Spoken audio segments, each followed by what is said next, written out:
नमस्कार दोस्तों, मेरा नाम है अंशुमन नाइक और आप सभी का बहुत बहुत स्वागत है इंडियन डिफेंस न्यूज के डिफेंस टॉक सीरीज में, जहां पर हम रोज नए नए डिफेंस अपडेट्स के बारे में बात करते हैं। तो चलिए देर न करते हुए आज की वीडियो शुरू करते हैं।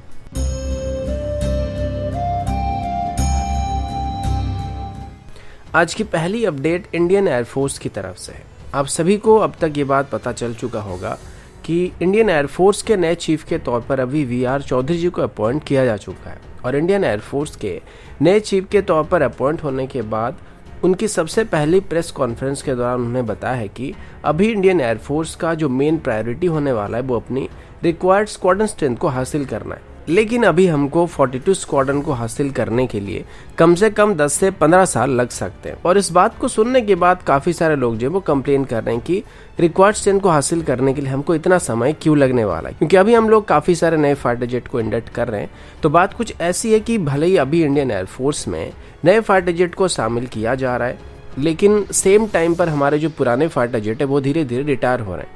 और मुश्किल की बात यह है कि अभी हमारे पास 30 के आसपास स्क्वाड्रन मौजूद है। तो अभी हम चाहे कितने भी नए फाइटर जेट को इसमें शामिल करने के लिए डील को फाइनल कर दे, लेकिन हम एकदम से 42 स्क्वाड्रन को हासिल नहीं कर पाएंगे और इसमें अभी थोड़ा टाइम लगने वाला है। और इसी वजह से इंडियन एयरफोर्स के चीफ ने बताया है कि अभी हम 35 स्क्वाड्रन को हासिल करने की कोशिश करें, यानी कि आने वाले 5 से 10 सालों के अंदर 35 स्क्वाड्रन स्ट्रेंथ को हासिल करने की कोशिश किया जा रहा है। और ये आने वाले 5 से 10 सालों के अंदर किया जा सकता है, क्योंकि अभी हम भले ही एक नए स्क्वाड्रन को इंडक्ट कर रहे हैं, लेकिन बदले में हमारा एक पुराना स्क्वाड्रन को रिटायर किया जा रहा है। लेकिन 3 से 4 साल बाद जब हमारे MiG-21 पूरी तरीके से फेज आउट हो जाएंगे, तो उसके बाद हमारी स्क्वाड्रन स्ट्रेंथ धीरे धीरे इंक्रीज होना स्टार्ट हो जाएगा।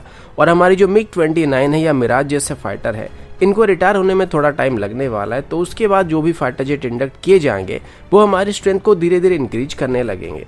इसी बीच मल्टी रोल कॉम्बैट एयरक्राफ्ट की टेंडर को लेके भी इंडियन एयरफोर्स की चीफ ने बताया था कि एक मेक इन इंडिया प्रोजेक्ट होने वाला है। लेकिन एडिशनल राफेल डील को लेके अभी थोड़े सवाल उठ रहे हैं, क्योंकि जब एडिशनल 36 राफेल डील को लेके उनको सवाल किया गया था तो इंडियन एयरफोर्स की चीफ की तरफ से इसका कोई सीधा आंसर नहीं दिया गया था, बल्कि उन्होंने ये बताया था कि मल्टी रोल कॉम्बैट एयरक्राफ्ट की टेंडर में राफेल भी पार्टिसिपेट कर रहा है। लेकिन कुछ दिन पहले ये अपडेट सामने आया था कि डिफेंस मिनिस्ट्री की तरफ से अभी एडिशनल 36 F4 स्टैंडर्ड के राफेल को खरीदने की प्लानिंग किया जा चुका है और इसके लिए अभी फ्रांस के साथ बातचीत किया जा रहा है। अगला अपडेट तेजस प्रोग्राम को लेके, और अभी हम तेजस Mk1A-B के बारे में बात करने वाले हैं। वैसे ये नाम मैं पहली बार सुन रहा हूँ, तो हो सकता है आप में से बहुत सारे लोग भी इसको पहली बार सुन रहे होंगे, क्योंकि अभी तक ऑफिशियली कहीं पर भी तेजस Mk1A-B के बारे में जिक्र नहीं किया गया था। कुछ लोगों ने मुझे एक आर्टिकल भेजा था जिसमें तेजस Mk1A-B के बारे में जिक्र किया गया था। इसमें ऑथर का ये कहना है कि इंडियन एयरफोर्स के नए चीफ के स्टेटमेंट के मुताबिक इंडियन एयरफोर्स आने वाले 10 से 15 सालों तक अपनी रिक्वायर्ड स्ट्रेंथ को हासिल नहीं कर सकता। और चाहे तेजस Mk1A हो जाए, M का हो जाए या तेजस Mk2 हो जाए, इनकी प्रोडक्शन इतना फास्ट नहीं चल रहा है। तेजस Mk2 की बात करें तो इसका प्रोडक्शन 2026 से 2028 के बीच ही शुरू होने की उम्मीद किया जा रहा है। एमका की प्रोडक्शन 2030 के बाद ही शुरू किया जाएगा। लेकिन अगर तेजस Mk1A की बात करें तो इसकी प्रोडक्शन 2023 से 2024 के बीच शुरू किया जा सकता है और 2028 से 29 के बीच इसकी डिलीवरी कंप्लीट हो जाएगी। लेकिन तेजस Mk2 की प्रोडक्शन को लेके ऑथर का अपना कुछ अलग ही ओपिनियन है और उनका ओपिनियन ये कि इनिशियल डे में भी तेजस Mk2 की प्रोडक्शन में कुछ दिक्कतें आ सकती है और ये स्लो हो सकता है या फिर ये डिले भी हो सकता है और मे भी 2032 के बाद ही तेजस Mk2 की प्रोडक्शन असल मायने में शुरू हो सकता है। अगेन ये ऑथर का अपना ओपिनियन है और AD और HAL की तरफ से ऐसा कोई भी स्टेटमेंट नहीं दिया गया। अब अगर ऐसा हुआ तो ऑथर के मुताबिक तेजस की प्रोडक्शन लाइन 2028 से 2032 तक खाली पड़ जाएगी और इसी बीच हमारी स्क्वाड्रन स्ट्रेंथ भी रिक्वायर्ड स्ट्रेंथ तक नहीं पहुंचा होगा। तो इसी वजह से उनका ये कहना है कि ये जो 4 साल का गैप हो गया, इसको मेकअप करने के लिए इंडियन एयरफोर्स तेजस की एक और एडवांस वेरिएंट है, यूं कहें कि तेजस Mk1A-B यानी कि बीटा वेरिएंट को इंडक्ट करने की कोशिश कर सकता है और इससे कम से कम 40 से 60 एयरक्राफ्ट को इंडियन एयरफोर्स में शामिल किया जा सकता है। और तेजस Mk1A-B यानी कि बीटा वेरिएंट में तेजस Mk2 के लिए डेवलप किए गए सिस्टम को इस्तेमाल कर सकते हैं, यानी कि इसके एवियोनिक्स सिस्टम से लेके सारे इलेक्ट्रॉनिक सिस्टम, रडार वगैरह सब तेजस Mk2 से डिराइव किया जाएगा।